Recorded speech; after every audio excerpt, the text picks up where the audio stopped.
My sister tried to break up with her best friend for literally no reason after a failed wedding, but everyone found out the ugly truth, exposing her as a manipulator and a liar. I always thought my sister Rachel had it all figured out. She was the golden child, the one who got straight A's, the one everyone gravitated toward at parties, and the one whose life seemed to unfold perfectly at every turn. Our parents doted on her, showering her with praise while I often felt like I was standing in her shadow. But that was okay. I had my own life, and Rachel had hers. At least that's what I used to tell myself. Growing up, Rachel's best friend Emma was always by her side. They were inseparable, like two halves of the same whole. They'd been best friends since kindergarten, and their bond only seemed to strengthen over the years. If Rachel was the golden child, then Emma was the silver. Always there, always supportive, but never quite outshining Rachel. I remember watching them from the sidelines, a little envious of their closeness. I had friends, sure, but nothing like what Rachel and Emma shared. They knew everything about each other, or at least I thought they did. It was as if they had their own language, a silent understanding that didn't need words. I figured they'd be best friends for life, always there for each other no matter what. But as time went on, I started noticing things that didn't quite add up. Little moments when Rachel would make a snide remark about Emma's outfit, or roll her eyes when Emma wasn't looking. At the time, I brushed it off as normal friend stuff. After all, who doesn't get annoyed with their best friend every now and then? But something about the way Rachel did it felt different, almost calculated. Still, I never said anything. Rachel and I weren't exactly close. We didn't have that kind of relationship. She was always busy with her own life, and I was content to stay out of her way. But I couldn't shake the feeling that there was more to Rachel than the perfect image she projected to the world. Then, Rachel met Alex. He was everything she'd ever wanted. Handsome, successful, and completely smitten with her. They were the perfect couple, or so it seemed. The kind of couple that made you believe in fairy tales, where everything just falls into place. They dated for 2 years before Alex proposed, and of course Rachel said yes. It was like a scene out of a movie. The way he got down on one knee in the middle of a candlelit restaurant, surrounded by friends and family. Even I got teary-eyed, watching my sister's life fall perfectly into place yet again. The wedding planning began almost immediately, and Rachel dove into it with her usual intensity. Everything had to be perfect. The dress, the venue, the flowers, the guest list. And of course, Emma was by her side every step of the way, her maid of honor and closest confidant. I was happy for Rachel, truly. But as the wedding day approached, I started to notice cracks in the facade. Rachel became more irritable, snapping at people over the smallest things. She was obsessed with every detail, and any slight deviation from her vision sent her into a tailspin. She even started to distance herself from Emma, criticizing her for not being involved enough in the wedding planning. I chalked it up to stress. Weddings are a big deal, after all. But there was something else in Rachel's eyes, something darker that I couldn't quite place. Then, the unthinkable happened. Just days before the wedding, Alex called it off. The news hit like a bombshell, sending shockwaves through our family and friends. I still remember the phone call from Rachel, her voice trembling with barely suppressed rage and hurt. She told me that Alex had cold feet and that he wasn't ready for marriage. She played the victim perfectly, her pain palpable through the phone. I wanted to be there for her, to comfort her, but she wouldn't let anyone close. She shut herself away, refusing to talk to anyone except Emma.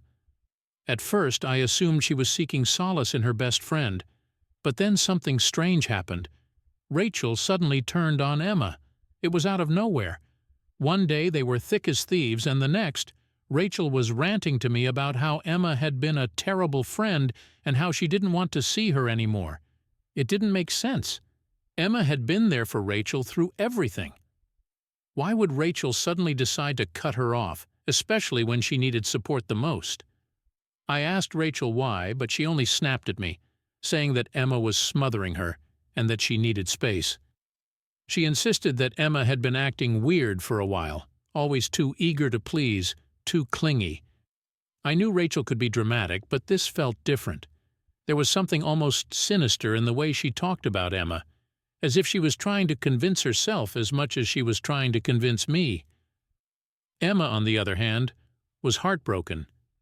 She called me, confused and hurt, trying to understand what she had done wrong. "I just don't get it," she kept saying. "We've always been so close, and now she's just shut me out. What did I do?" I didn't have any answers for her. I wanted to believe that Rachel was just going through a rough time, that she'd come to her senses eventually. But deep down, I was starting to wonder if there was something more to all of this, something Rachel wasn't telling us. The more I thought about it, the more uneasy I became. Rachel's behavior wasn't just about a failed wedding or a falling out with her best friend. It was something deeper, something that had been simmering beneath the surface for a long time. I didn't know what it was yet, but I was determined to find out. Because if there's one thing I've learned about my sister, it's that nothing is ever as it seems. The day of Rachel's wedding was supposed to be the happiest day of her life. She had spent months meticulously planning every detail, down to the exact shade of flowers that would line the aisle. Our parents were ecstatic, thrilled to see their golden child walk down the aisle toward her perfect future. But as the day drew closer, I couldn't shake the nagging feeling that something was off. It was like a dark cloud was hanging over the event, threatening to burst at any moment. Rachel had been acting strange in the days leading up to the wedding, more irritable, more distant. She snapped at everyone, from the wedding planner to our mom, over the smallest things. It was as if she was holding onto a tightly wound spring, and the slightest pressure would send it spiraling out of control. I told myself it was just wedding stress. Everyone said that brides could get like this. But in the back of my mind, I couldn't help but worry that there was more to it. Then, the morning of the wedding arrived, and everything seemed to fall apart. I was in the bridal suite with Rachel, helping her get ready. She was quiet, her usual chatter replaced by a tense silence. I watched as the makeup artist applied the final touches, turning Rachel into the picture-perfect bride. But there was something hollow in her eyes, like she was going through the motions without really being present. When the makeup artist left the room, it was just the two of us. "You look beautiful," I said, trying to break the silence. "Alex is going to lose it when he sees you." Rachel didn't respond right away. She just stared at her reflection in the mirror, her hands clenched in her lap. Finally, she turned to me, her voice barely more than a whisper. "What if this is all a mistake?"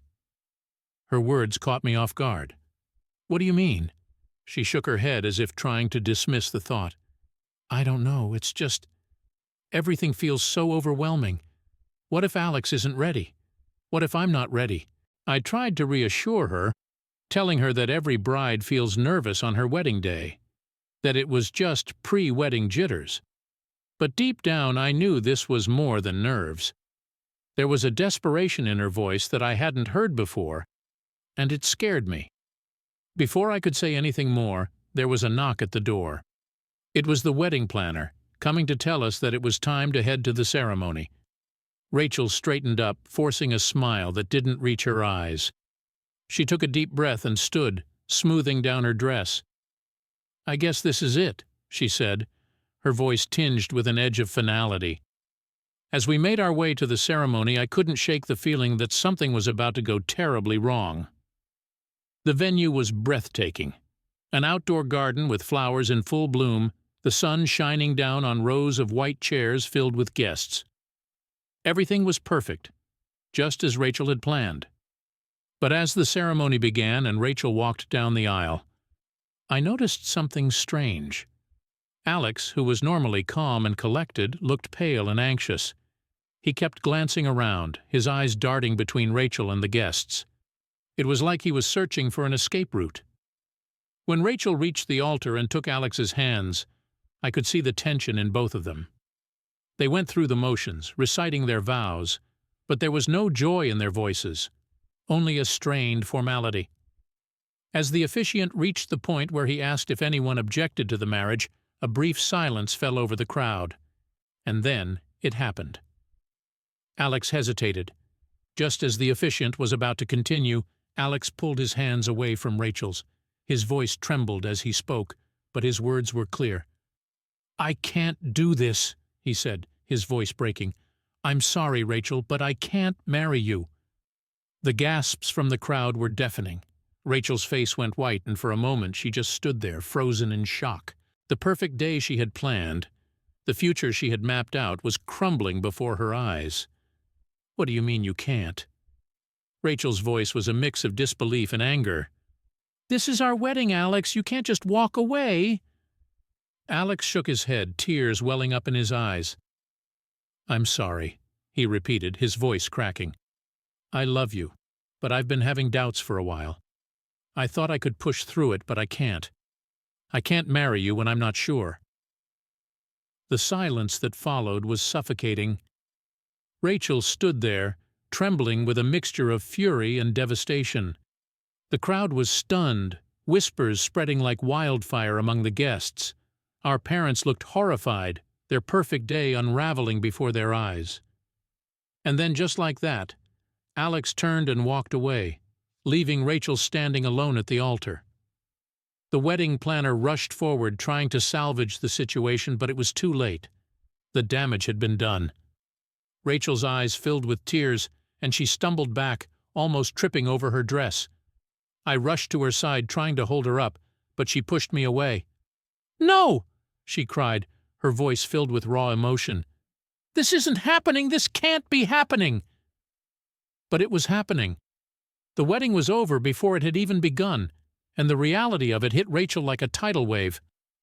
She collapsed to the ground, sobbing uncontrollably as the guests watched in shock. I knelt beside her, trying to comfort her, but she was inconsolable. "How could he do this to me?" she kept repeating. "How could he leave me like this?" The rest of the day was a blur. The guests were ushered out. The decorations were taken down, and the once beautiful venue was left in ruins. Rachel was taken home, where she locked herself in her room, refusing to see or speak to anyone. Our parents were in shock, unable to comprehend how their daughter's perfect life had fallen apart so suddenly. They hovered outside Rachel's door, trying to coax her out, but she remained inside, drowning in her grief. I, too, was left reeling from the events of the day. But as the initial shock began to wear off, I found myself questioning what had really happened. Alex had always been devoted to Rachel, so why had he suddenly backed out? And why had Rachel seemed so tense in the days leading up to the wedding? There were too many unanswered questions, and I couldn't shake the feeling that there was more to the story than what we had seen. Rachel's sudden decision to cut off Emma, her strange behavior before the wedding, it all felt connected somehow, like pieces of a puzzle that didn't quite fit. I knew that Rachel wasn't telling us everything, and I was determined to find out the truth. Because if there's one thing I've learned, it's that secrets have a way of coming to light, no matter how deeply they're buried. The days after the failed wedding were filled with tension so thick you could almost see it hanging in the air. Our parents were frantic, trying to maintain some semblance of normalcy, but it was impossible. Rachel had shut herself away in her room, refusing to talk to anyone except for the occasional tearful conversation through the door. The house felt like a ticking time bomb, and I couldn't shake the feeling that something big was about to happen. Emma showed up at our house the day after the wedding, her eyes red and puffy from crying. She looked like she hadn't slept at all. Despite everything that had happened, she was determined to be there for Rachel, just as she had always been. I remember watching from the living room as Emma stood on the front porch, clutching a bouquet of flowers like it was a lifeline. She knocked on the door, her expression a mix of hope and fear. I hesitated before answering, unsure of how Rachel would react. "Rachel, it's Emma," I called up the stairs, hoping for a response. "She's here to see you." There was a long silence, and I could practically feel Emma's anxiety growing with each passing second. Finally, Rachel's voice drifted down the stairs, cold and detached. "I don't want to see her." Emma's face fell, but she tried to mask her disappointment with a brave smile. "Can you just tell her I'm here for her? That I'm worried about her?" I relayed the message, but Rachel didn't reply. Instead, I heard the sound of her door closing, followed by the unmistakable click of a lock. I turned back to Emma, unsure of what to say. "Maybe she just needs some time," I offered weakly, trying to comfort her. "It's all been a lot for her." Emma nodded, though I could see the hurt in her eyes. "I understand. I just wish she'd let me be there for her. I thought we were best friends." "You are," I assured her, feeling a pang of guilt that I couldn't do more to help. "She's just going through a lot right now. I'm sure she'll reach out when she's ready." Emma forced another smile, but it didn't reach her eyes. "Yeah, maybe you're right. I'll give her some space." As Emma turned to leave, I couldn't help but notice how small and defeated she looked. It was as if the life had been drained out of her. I wanted to say something, to reassure her that everything would be okay, but the words wouldn't come. I was too caught up in my own confusion and worry about Rachel to find the right thing to say. But it wasn't long before things took a darker turn. The next day, Rachel emerged from her room for the first time since the wedding was called off. She looked different, pale, with dark circles under her eyes, and a steely determination that made her seem like a stranger. She moved through the house like a ghost, barely acknowledging our parents or me as she headed to the kitchen. I watched her pour herself a cup of coffee, her movements precise and mechanical. "Rachel," I said cautiously, stepping into the kitchen, "how are you feeling?" She glanced at me, her expression unreadable. "Fine," she said flatly, taking a sip of her coffee. I hesitated, unsure of how to approach the subject that had been weighing on my mind. "Emma came by yesterday. She was really worried about you." Rachel's face hardened, and she set the cup down with a sharp clink. "I don't want to talk about Emma." "But she's your best friend," I pressed, trying to understand what had happened. "She just wants to help. Why are you shutting her out?" Rachel's eyes flashed with anger, and for a moment I thought she was going to explode. But instead she took a deep breath and let it out slowly, as if trying to keep her emotions in check. "I don't need her help," she said icily. "In fact, I don't need her in my life at all." Her words sent a chill down my spine. "What do you mean? You can't just cut her out. She's been your best friend for years. What happened?" Rachel's expression turned cold and calculating, the anger in her eyes replaced by something darker. "Emma's been smothering me for too long. She's always there, always in my business, always trying to control everything. I can't deal with that right now. I need space, and she's not giving it to me." I stared at her, stunned by the venom in her voice. "Rachel, that's not true. Emma's been nothing but supportive. She's just trying to be there for you." Rachel scoffed, her lips curling into a bitter smile. "You don't understand. She's been suffocating me. She's too clingy, too needy. I can't breathe with her around. And right now I need to focus on myself, not on keeping her happy." I couldn't believe what I was hearing. Rachel had always been intense, but this was something else entirely. "So you're just going to throw away your friendship? After everything you've been through together?" Rachel's eyes narrowed, and she leaned in, her voice low and dangerous. "I don't need Emma," she hissed. "I don't need anyone right now. She's been a burden, always hovering, always trying to make everything about her. And I'm done with it." I was taken aback by her harsh words, unsure of what to say. This wasn't the sister I knew. The Rachel I knew valued loyalty, valued her friendships, especially with someone like Emma, who had been by her side through everything. But now, it was like she was a completely different person, cold, distant, and almost cruel. Before I could respond, Rachel turned and walked away, leaving her untouched coffee on the counter. I stood there, staring at the cup, trying to process what had just happened. It was as if Rachel had flipped a switch and decided that Emma was no longer worth her time. But why? It didn't make sense. Over the next few days, Rachel made it clear that she wanted nothing to do with Emma. She blocked her on social media, ignored her calls and texts. and even went as far as to tell our parents that she didn't want Emma coming around anymore. Emma was devastated, completely blindsided by Rachel's sudden change of heart. She reached out to me several times, desperate for answers, but I had none to give. "I don't understand what I did wrong," Emma said, her voice cracking with emotion during one of our phone calls. "One day we're fine, and the next, she's acting like I'm the enemy. Please, if you know anything, just tell me." I wished I could help her, but the truth was I was just as confused as she was. "I don't know, Emma," I said helplessly. "She's not telling me anything. I've never seen her like this before. I'm really sorry." Emma's silence on the other end of the line was heartbreaking. "I just want my friend back," she whispered finally. "I don't know what I did to lose her." After we hung up, I sat in my room trying to piece together what was happening. Something about Rachel's behavior was off, more than just the aftermath of a failed wedding. It was almost as if she was deliberately pushing Emma away, but for what reason, I couldn't fathom. And the way she talked about Emma like she was a burden rather than a friend didn't sit right with me at all. I started paying closer attention to Rachel's behavior, looking for clues that might explain her sudden change. But every time I tried to talk to her about it, she shut me down, her temper flaring at the mere mention of Emma's name. It was like she was hiding something she didn't want anyone to know. The more I thought about it, the more certain I became that Rachel's decision to cut ties with Emma wasn't as simple as needing space. There had to be more to it, something deeper, something she was trying to keep buried. And I was determined to find out what it was. Because the Rachel I knew wouldn't just abandon her best friend for no reason.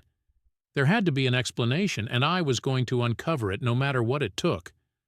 The more I watched Rachel, the more convinced I became that something wasn't right. Her decision to cut off Emma seemed more calculated than impulsive, and I couldn't shake the feeling that she was hiding something big. The problem was, Rachel was a master at keeping up appearances. She knew how to project the image of the perfect daughter, the perfect friend, and the perfect bride-to-be. But now that the wedding had collapsed and her relationship with Emma had imploded, the cracks in her facade were starting to show. Rachel's behavior was erratic. One moment she was cold and distant. The next she was on the verge of tears, lashing out at anyone who dared to question her. Our parents chalked it up to the stress of the wedding fallout, but I wasn't so sure. There was something else going on, something darker that Rachel didn't want anyone to see. I started keeping a close eye on her, trying to piece together the puzzle. I noticed that she was spending more time alone, avoiding phone calls and turning down invitations to hang out with her other friends. She seemed to be withdrawing into herself, her once vibrant personality now muted and subdued. But it wasn't just the isolation that worried me. Rachel had become hyper-focused on controlling the narrative surrounding the failed wedding. She was quick to cut off any conversation that ventured too close to what had really happened with Alex, insisting that he had simply gotten cold feet and that there was nothing more to it. But her defensiveness only made me more suspicious. One evening, about a week after Rachel had severed ties with Emma, I decided to do some digging of my own. I knew Rachel wouldn't give me any answers directly, so I started with what I had, her phone. It felt wrong invading her privacy like that, but I was desperate to understand what was going on. I waited until she was in the shower, then quickly slipped into her room and grabbed her phone off the nightstand. I knew Rachel's passcode.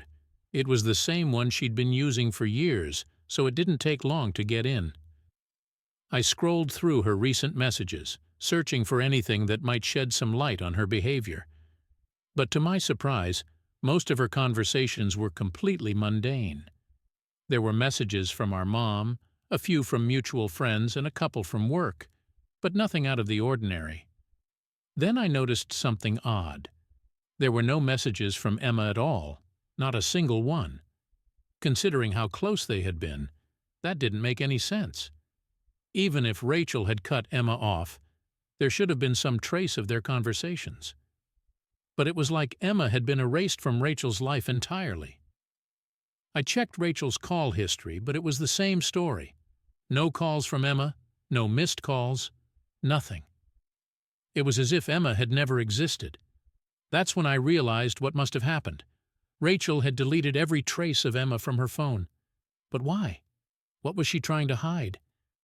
Before I could dig any deeper, I heard the water in the shower turn off. Panic set in, and I quickly put Rachel's phone back where I found it, slipping out of her room just as she opened the bathroom door. My heart was pounding, but my mind was racing even faster. What had Rachel erased, and why was she so determined to keep Emma out of her life? Over the next few days, I kept replaying the situation in my mind, trying to make sense of it. Rachel had always been private, but this was different. She was actively covering something up, and I couldn't let it go. I decided to reach out to Emma again. She was still hurting from Rachel's sudden rejection, and I felt guilty for not being able to give her any answers. But I needed to know if she had any idea what was going on. We met up at a small cafe on the outskirts of town, a place we used to go to as kids. Emma looked tired, like she hadn't slept in days. The spark that had always been in her eyes was dimmed, and it broke my heart to see her like this. "Thanks for meeting me," I said as we sat down with our coffees. Emma managed a weak smile. "Of course. I'm just glad someone's willing to talk to me." "I'm sorry about Rachel," I began, not sure how to broach the subject. "She's been acting really strange lately. I don't know what's going on with her." Emma sighed, stirring her coffee absent-mindedly. "I wish I knew. One minute everything was fine, and the next she's telling me she doesn't want anything to do with me. She won't even tell me what I did wrong." "That's the thing," I said, leaning in. "I don't think you did anything wrong. I think there's something else going on with Rachel, something she doesn't want anyone to know." Emma looked up at me, her eyes filled with confusion and hurt. "But what could it be? We've been best friends for years. If something was bothering her, she would have told me, right?" "Normally, I'd say yes," I admitted, "but Rachel's been really secretive lately. She's deleted all her messages with you from her phone, and she won't talk about what happened with Alex. It's like she's trying to hide something." Emma's face went pale. "Deleted all our messages? Why would she do that?" "That's what I'm trying to figure out," I said, feeling a sense of urgency building inside me.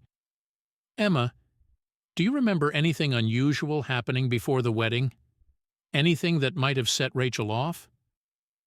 Emma thought for a moment, her brow furrowing. "I don't know. She was definitely more stressed than usual, but that's normal, right? I mean, weddings are stressful." "Was there anything specific she was stressed about?" I pressed. "Well, she did mention a couple of times that Alex was being distant," Emma recalled. "She was worried he was having second thoughts, but she brushed it off, saying it was just pre-wedding jitters." That lined up with what Rachel had told me, but it didn't explain her drastic behavior change. "Did she say why she thought Alex was being distant?" Emma shook her head. "Not really.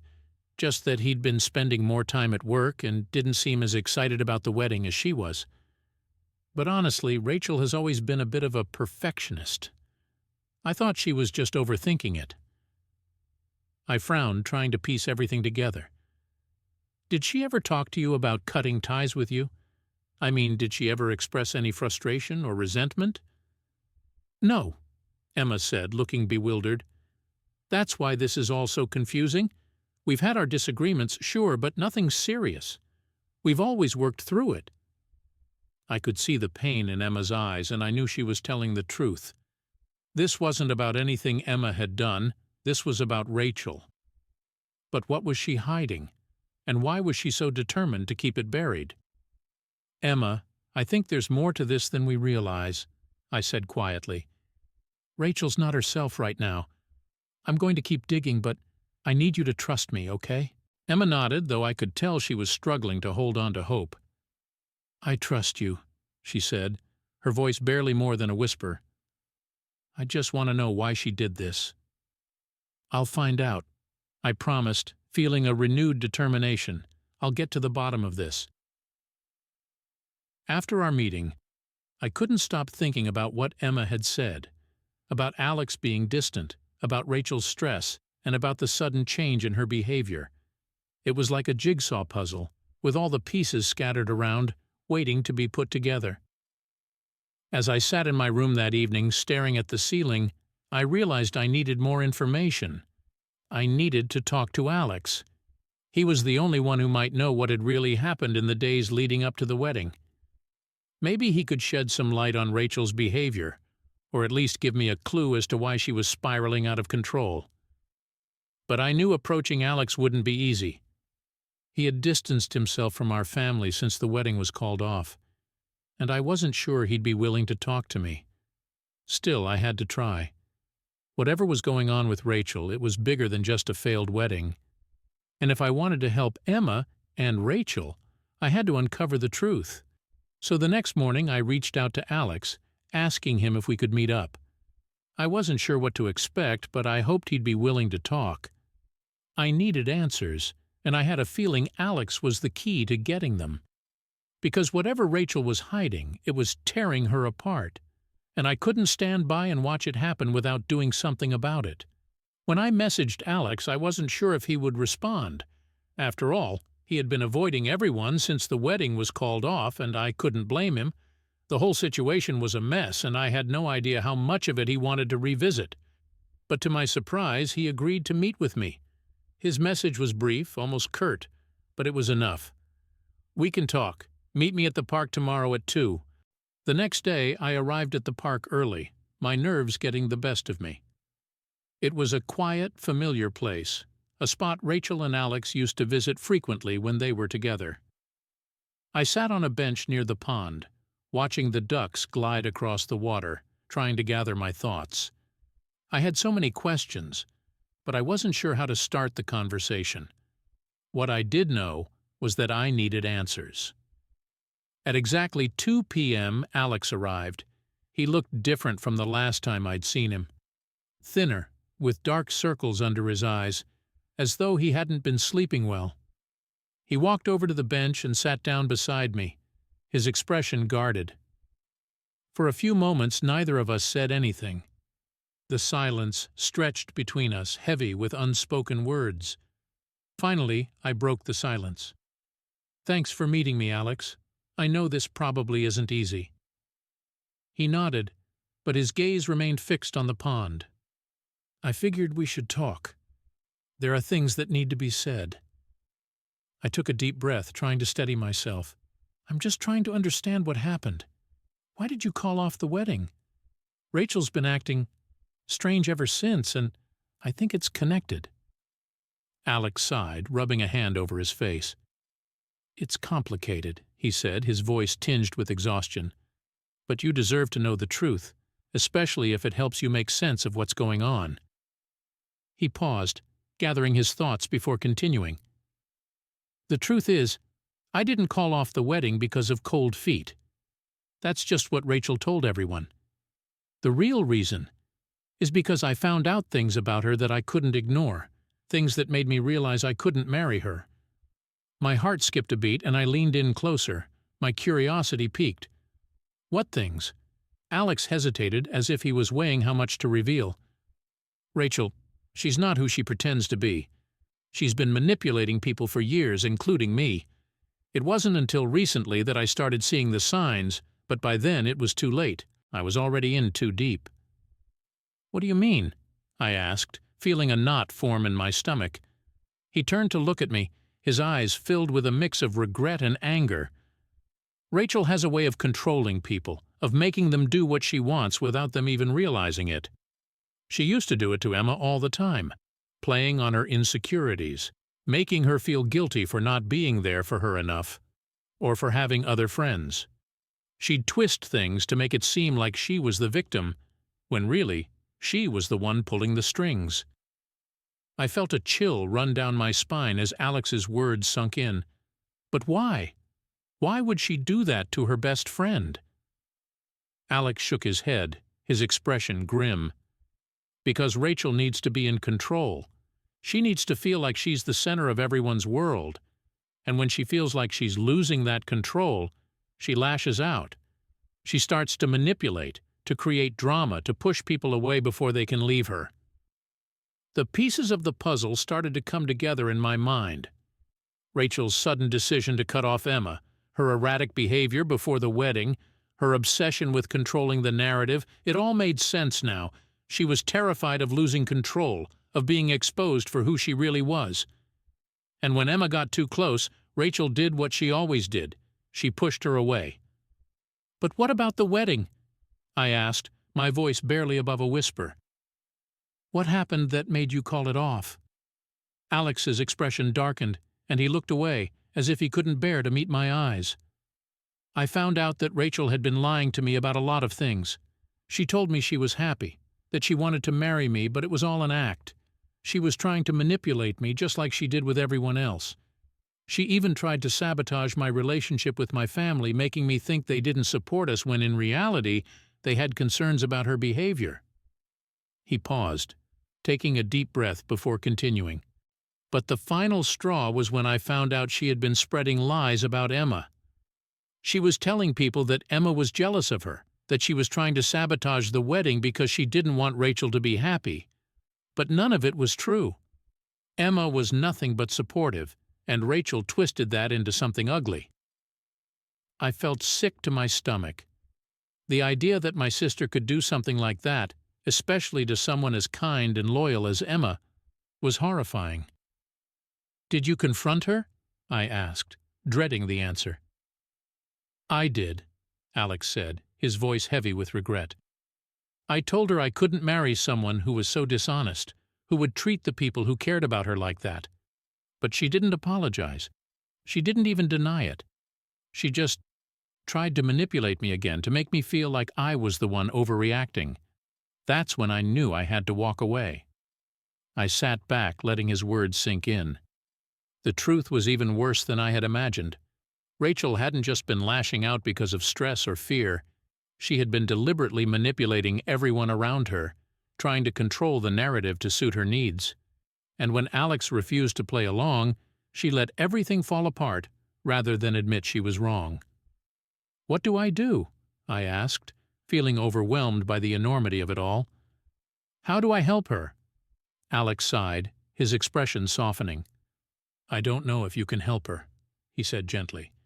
"Rachel needs to come to terms with her own issues, and that's not something anyone else can do for her. But you can protect yourself, and you can be there for Emma. She's been through a lot, and she's going to need support when she finds out the truth." I nodded, feeling a deep sense of responsibility. Emma had been hurt enough by Rachel's lies, and the last thing she needed was to be blindsided by the full extent of Rachel's manipulation. But at the same time, I couldn't just abandon my sister. Despite everything she had done, she was still family, and I wanted to believe there was some way to help her. "Thank you for telling me, Alex," I said, my voice steady despite the turmoil inside me. "I'm sorry for everything that happened. You didn't deserve any of this." He gave me a sad smile. "None of us did," he said quietly. "But it's time to move on. I just hope Rachel can find a way to face her demons before it's too late." We parted ways after that, but Alex's words stayed with me as I made my way home. The truth was out now, and it was uglier than I ever could have imagined. My sister had been manipulating everyone around her, including her best friend and the man she claimed to love. And now, it was all starting to unravel. When I got home, I found Rachel in the kitchen, making herself a cup of tea. She looked up as I walked in, her expression guarded, but there was a flicker of something in her eyes. Fear, maybe, or guilt. "Where were you?"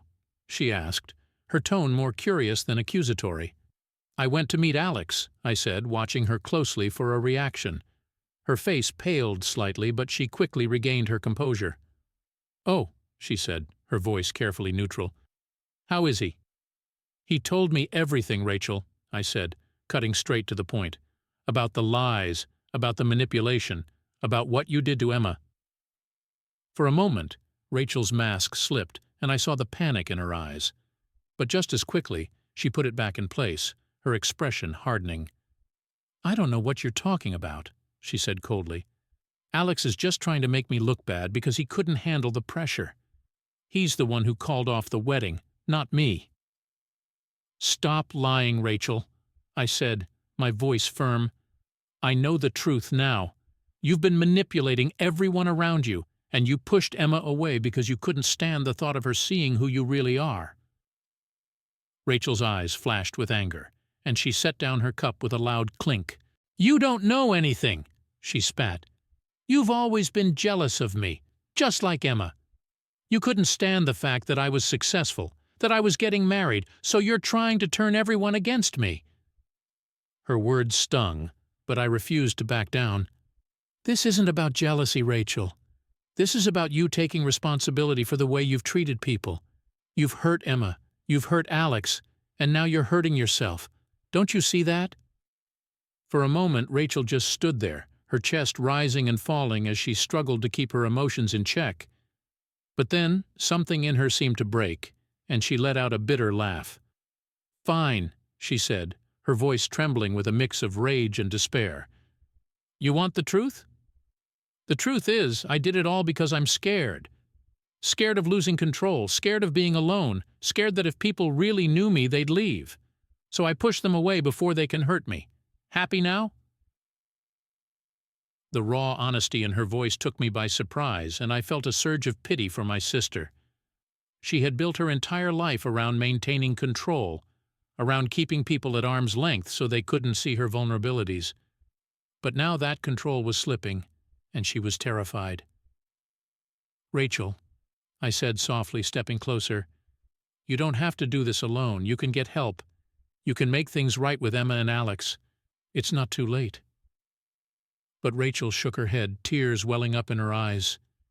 "It is too late," she whispered, her voice breaking. "I've ruined everything, and now everyone knows." I wanted to reach out to her, to offer some kind of comfort. But before I could, she turned and fled the room, her footsteps echoing through the house as she disappeared upstairs. I stood there for a long time, my heart heavy with the weight of everything that had been revealed. The truth was out, but it hadn't brought the closure I had hoped for. Instead, it had exposed just how deep Rachel's pain ran, and how much damage she had done to herself and those around her. And now, I had to figure out how to pick up the pieces, both for Rachel and for Emma. Because despite everything, I still believed that redemption was possible. But it would take time, and it would take a willingness to confront the ugly truths that had been hidden for so long. And I wasn't sure if Rachel was ready to face that yet. After the confrontation with Rachel, our house felt like it was balanced on the edge of a knife. Rachel avoided me whenever she could, and when we did cross paths, the tension was thick enough to choke on. My parents were oblivious, chalking up her behavior to the heartbreak of the broken engagement. But I knew better now. The truth had settled like a stone in my chest, heavy and immovable. Rachel wasn't just mourning the loss of a wedding. She was dealing with the collapse of the carefully constructed life she had built on lies. And I was caught right in the middle of it. I couldn't stop thinking about what Alex had told me, about Rachel's need to control everyone around her, and how it had driven her to push away the people who loved her most. But knowing the truth and figuring out what to do about it were two very different things. The hardest part was watching Rachel continue to spiral, knowing that she was still trying to maintain her grip on a situation that was already slipping through her fingers. A few days after our confrontation, Rachel finally emerged from her self-imposed isolation. She started spending more time downstairs, interacting with our parents, and even making small talk with me, though there was always an underlying tension between us. I could see the cracks in her facade, but she was determined to keep up appearances, even if it was just for show. One morning, as I was making breakfast, Rachel walked into the kitchen. She looked better. Her hair was brushed and she was dressed neatly, but there was still a hollowness in her eyes. I could tell she was trying to put on a brave face, but the mask she wore was thinner now, more fragile. "Morning," I said cautiously, unsure of where we stood after our last conversation. "Morning," she replied, her voice clipped. She grabbed a mug and poured herself some coffee, her movements precise and controlled. For a few minutes, we stood in silence. the only sound the clinking of the spoon as Rachel stirred her coffee. I wanted to say something, anything, to bridge the gap between us, but I didn't know how to begin. The truth was, I missed my sister, the version of her that wasn't hiding behind lies and manipulation. But I didn't know if that version even existed anymore. "I've been thinking about what you said," Rachel finally said, breaking the silence. She didn't look at me, her gaze fixed on the dark liquid in her cup. I wasn't sure where this was going, but I nodded, encouraging her to continue. And, maybe you're right," she said slowly, as if the words were difficult to get out. "Maybe I do need help." My breath caught in my throat. This was the first time Rachel had ever admitted to needing help. I didn't want to push too hard, but I had to know how serious she was. "Rachel, that's a huge step," I said gently. "I'm really proud of you for admitting that." She finally looked up at me, her eyes filled with uncertainty. "But what if it's too late?" she asked, her voice barely more than a whisper. "What if I've already ruined everything?" I shook my head, trying to convey the sincerity of my words. "It's never too late to try and make things right. It's not going to be easy, and it's not going to happen overnight. But you can still fix things. You can still heal." Rachel's expression wavered, and for a moment I thought she might break down and let out all the emotions she'd been bottling up. But just as quickly she pulled herself back, her face hardening as she erected her defenses once more. "Maybe," she said, her voice cold again. "But don't expect me to grovel, okay? I'm not going to beg anyone for forgiveness." I could see the walls going back up, and my heart sank. This was what Rachel did. Every time she got too close to being vulnerable, she pushed people away. I didn't want to lose the progress we'd made, but I also knew that I couldn't force her to change. "I'm not asking you to grovel," I said, keeping my tone calm and even. "But you can't keep running from this, Rachel. You have to face it, even if it's scary." Rachel didn't respond. She just took a sip of her coffee, her expression distant. I could tell that she was already shutting me out again, retreating back into the safety of her carefully constructed world. It was frustrating, but I knew that this was how Rachel coped, withdrawing when things got too difficult rather than confronting them head-on. As the days went on, Rachel seemed to fall back into her old patterns. She became more distant, spending hours locked away in her room or going out without telling anyone where she was going. The brief moment of vulnerability she'd shown me was gone, replaced by the icy, detached persona she used to protect herself. But while Rachel was pulling away, I was growing closer to Emma. After learning the truth from Alex, I knew I had to tell her what I had found out. She deserved to know why her best friend had suddenly turned on her, why she had been cast aside with no explanation. I met Emma at the same cafe where we'd talked before. When she walked in, I could see that she was still struggling. The heartbreak of losing Rachel's friendship had taken a toll on her, and it was clear that she was searching for closure. "Thanks for coming," I said as she sat down, offering her a small smile. "Of course," she replied, though her voice was tinged with exhaustion. I need to know what's going on. I can't keep living in limbo like this." I nodded, understanding exactly how she felt. "Emma, I talked to Alex," I began, watching her closely for a reaction. "He told me what really happened before the wedding." Emma's eyes widened slightly, and she leaned in, her attention fully focused on me. "What did he say?" I took a deep breath, knowing that what I was about to tell her would be difficult to hear. "Rachel has been manipulating everyone around her for a long time," I said carefully. "She's been lying, twisting the truth, and controlling people to get what she wants. Alex found out about it before the wedding, and that's why he called it off." Emma's face paled as the word sank in. "Manipulating? What do you mean?" I hesitated, but I knew I couldn't sugarcoat the truth. "Rachel was lying about you, Emma. She was telling people that you were jealous of her, that you didn't want her to be happy. She even tried to make Alex believe that you were trying to sabotage the wedding." Emma's hand flew to her mouth, her eyes filling with tears. "But why would she do that? I've always been there for her. I never did anything to hurt her." "I know," I said gently, "but Rachel has this need to control everything around her, and when she feels like she's losing that control, she lashes out. She pushes people away before they can leave her." Emma shook her head, tears streaming down her face. "I don't understand. How could she do this to me? We were supposed to be best friends." "I'm so sorry, Emma," I said, reaching out to take her hand. "I don't know why she did it, but I do know that it wasn't your fault. Rachel has her own issues, and unfortunately you got caught in the crossfire." Emma let out a shaky breath, her shoulders trembling as she tried to process everything. I don't know how to move on from this," she whispered. "I thought I knew Rachel, but now I don't even recognize her."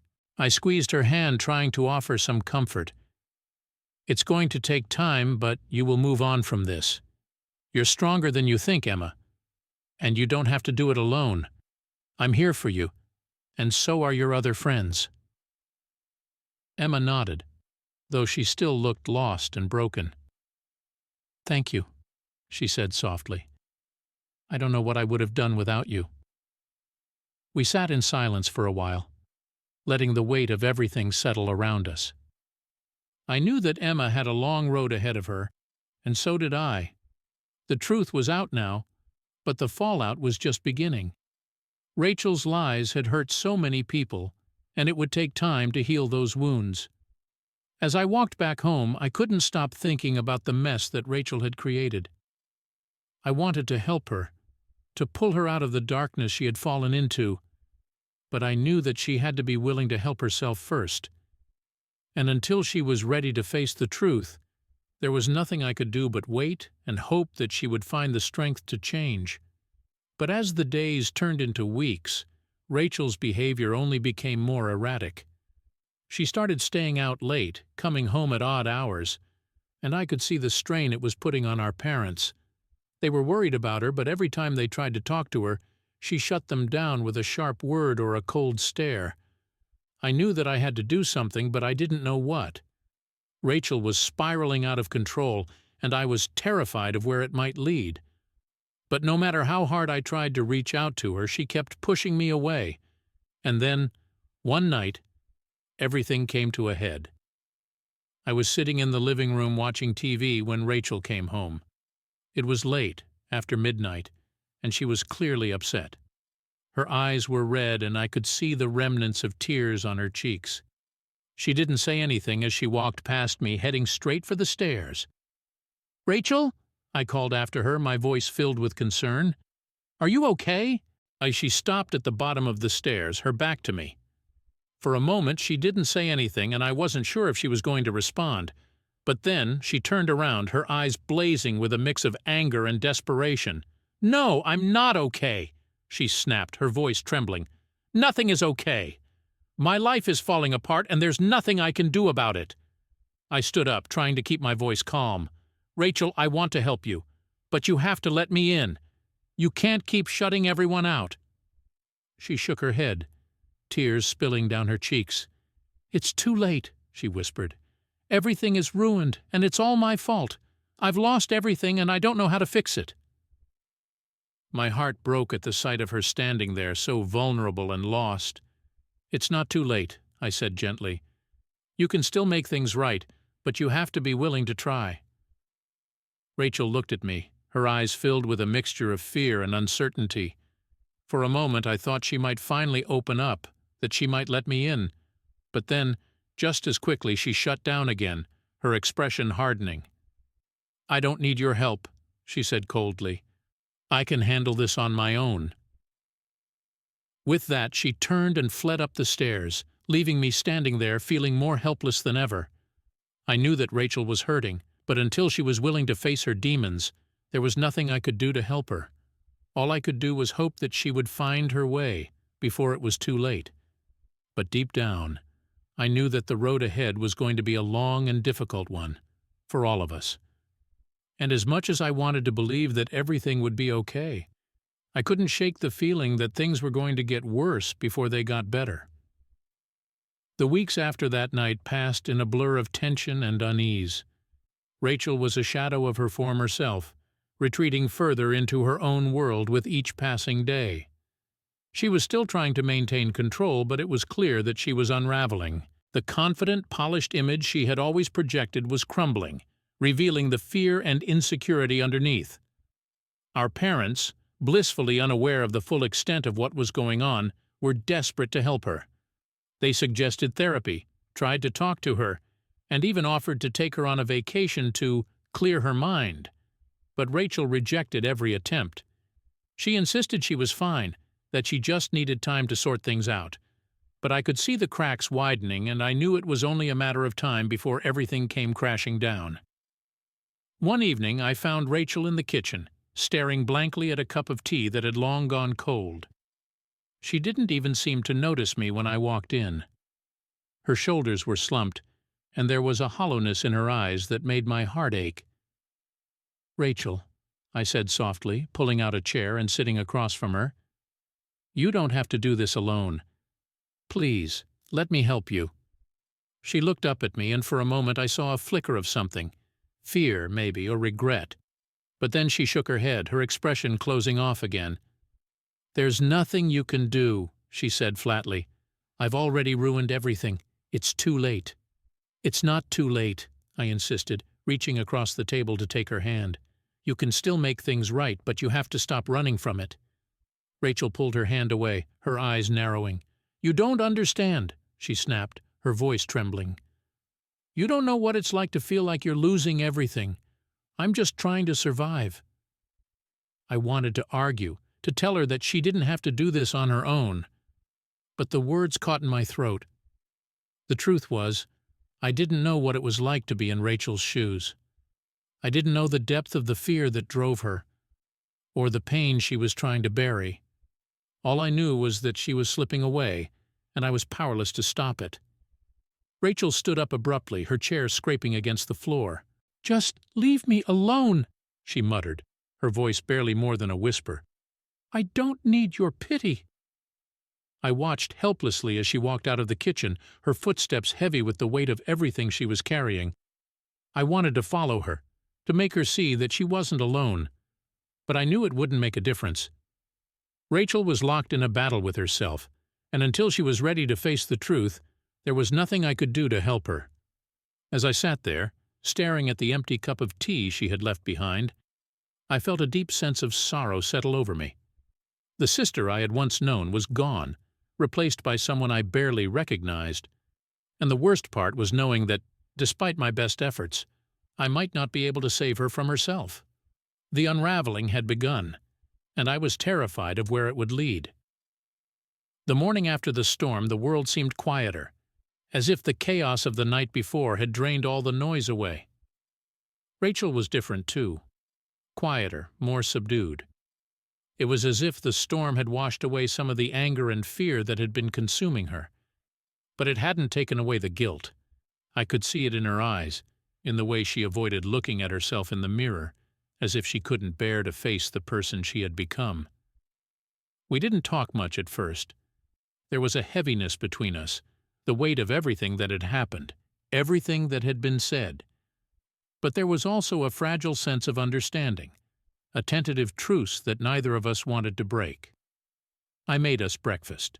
Just something simple, scrambled eggs and toast. Rachel sat at the kitchen table, her hands wrapped around a mug of tea, staring down at the steaming liquid as if it held the answers to all her problems. I set a plate in front of her, trying to catch her eye, but she kept her gaze lowered.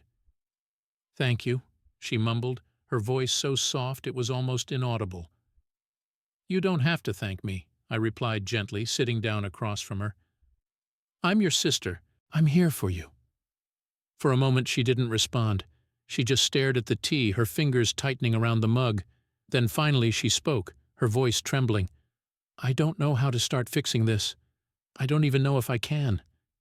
I reached out, placing my hand over hers. "You can," I said firmly. "It's going to take time, but you can. The first step is admitting that you need help, and you've already done that." Rachel looked up at me, her eyes filled with uncertainty. "I've hurt so many people," she whispered, her voice cracking. "How do I even begin to make up for that?" "You start by being honest," I said. "With yourself and with the people you've hurt. It's not going to be easy, but it's the only way to heal. You have to face what you've done, and you have to be willing to make amends." She nodded slowly, as if the words were sinking in, but I could see the fear still lurking behind her eyes. The thought of facing everyone she had wronged, of admitting to the lies and manipulation, was terrifying to her, but she was also beginning to realize that it was the only way forward. Will you help me?" she asked, her voice small and fragile. "Of course," I said, squeezing her hand. "I'm not going anywhere. We'll do this together, one step at a time." Rachel took a shaky breath, and for the first time in a long while I saw a flicker of hope in her eyes. It was faint, barely there, but it was something. She wasn't going to fix everything overnight. There were still so many wounds to heal, so many bridges to mend, but for the first time, Rachel was willing to try. That afternoon, Rachel made the decision to reach out to Emma. It was a small step, but it was an important one. She sat at the kitchen table, her phone in hand, staring at the screen as if it were a lifeline. I could see the anxiety in her posture, the way her fingers trembled as she typed out the message. "Emma, it's Rachel. I know I've hurt you, and I'm so sorry. I don't expect you to forgive me, but I'd like to talk if you're willing." She showed me the message before she sent it, her eyes wide with uncertainty. I nodded encouragingly, and she took a deep breath before pressing send. The silence that followed was filled with tension, both of us waiting, hoping for a response. When the reply finally came, Rachel let out a shaky sigh of relief. It wasn't much, just a simple, "Okay, let's talk." But it was enough. It was a sign that Emma was willing to hear her out, to give her a chance to make things right. It was just the beginning, but it was a beginning nonetheless. Rachel had taken the first step toward healing, and I was going to be there with her every step of the way. There were no quick fixes, no easy solutions, but there was hope, and for now, that was enough. The days following Rachel's decision to reach out to Emma were marked by a cautious optimism. It wasn't that everything was suddenly better. Far from it. The path Rachel had chosen was filled with challenges, and we both knew there would be setbacks. But for the first time, there was a sense of direction, a sense that things could improve if we worked hard enough. Rachel and I spent a lot of time together, more than we had in years. We talked about the past, about the choices she had made, and about the pain those choices had caused. It wasn't easy. There were moments when Rachel would break down, overwhelmed by guilt and shame, convinced that she didn't deserve forgiveness. But I was there to remind her that forgiveness wasn't about deserving. It was about healing, for everyone involved. One afternoon, about a week after Rachel had first reached out to Emma, they finally met in person. Rachel had been dreading the moment, terrified of what Emma might say, but she knew it had to be done. They agreed to meet at the same cafe where Emma and I had talked before, a place that now held memories of both pain and possibility. Rachel was visibly nervous as we arrived at the cafe. Her hands shook slightly as she adjusted her coat, and I could see the apprehension in her eyes. I gave her a reassuring smile and squeezed her hand before letting her walk in alone. This was her moment, and she needed to face it on her own terms. From where I sat outside, I watched through the window as Rachel and Emma sat down across from each other. The tension between them was palpable, but so was the mutual longing for closure. Rachel spoke first, her eyes downcast as she explained everything, the lies, the manipulation, the fear that had driven her to push Emma away.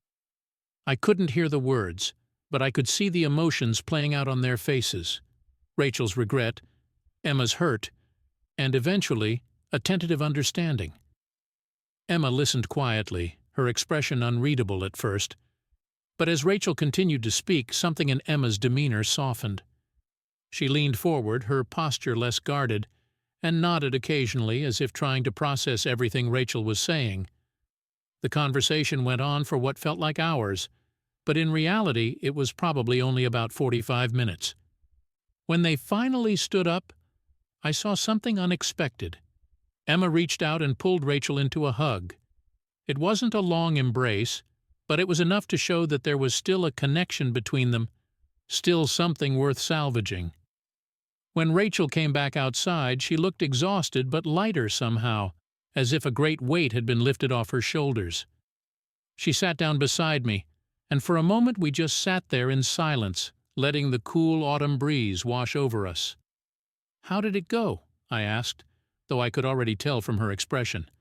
Rachel let out a long breath, her lips curving into a small, tentative smile. "Better than I expected," she admitted. "Emma, she was hurt, really hurt, but she said she understood why I did what I did. She didn't excuse it, but she understood. We talked about everything, and she said she's willing to try and rebuild our friendship. It'll take time, but she's willing to try." I smiled, feeling a surge of relief and pride for my sister. "That's amazing, Rachel. I'm so proud of you." Rachel nodded, her eyes glistening with tears. "I still have a long way to go," she said quietly. "There's so much I need to work on, so many people I need to make amends with. But Emma said something that stuck with me. She said that healing isn't about erasing the past. It's about learning from it and becoming better because of it." "Emma's right," I said, wrapping an arm around her shoulders. "You've already taken the hardest step, being honest with yourself and the people you care about. Everything else will come with time." Rachel leaned into me, resting her head on my shoulder. "Thank you," she whispered, "for not giving up on me, for being there when I needed you, even when I didn't deserve it." "You don't have to thank me," I replied, my voice thick with emotion. "I'm your sister. I'll always be here for you no matter what." As we sat there together, watching the leaves fall from the trees, I realized that this was what family was all about, supporting each other through the darkest times, helping each other find the light again. Rachel's journey was far from over, and there would be more challenges ahead, but she wasn't facing them alone. Over the next few months, Rachel made significant strides in her healing process. She started seeing a therapist who helped her work through the deep-seated fears and insecurities that had driven her behavior. It wasn't easy. There were days when she wanted to give up, when the weight of her past seemed too heavy to bear. But she kept going, one step at a time, determined to become the person she wanted to be. Her relationship with Emma slowly began to rebuild, brick by brick. They started meeting for coffee every week, talking about their lives, their struggles, and their hopes for the future.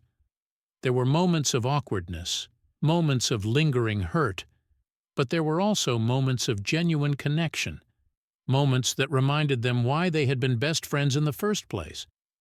Rachel also reached out to Alex, apologizing for the pain she had caused him and for the lies she had told.